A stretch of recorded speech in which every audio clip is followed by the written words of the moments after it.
تم وہ نہیں ہو جو حالات نے تمہیں بنا دیا ہے، بلکہ تم تو وہ ہو جو تم خود سوچتے ہو کہ تم ہو۔ تمہارا دماغ ہر لمحے کچھ نہ کچھ تخلیق کر رہا ہے، یا تو یقین یا شک یا موقع یا پھر بہانہ۔ تمہاری سوچ تمہارا مستقبل ہے۔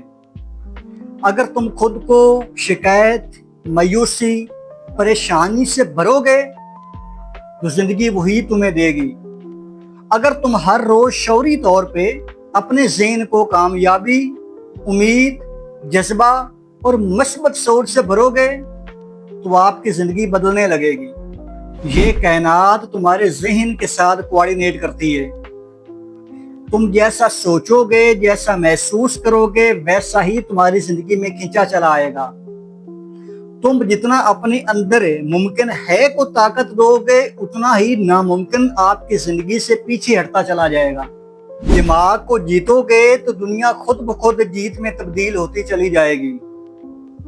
تمہارے خیالات کی طاقت تمہاری زندگی کی حقیقت کو بنانے والی ہے۔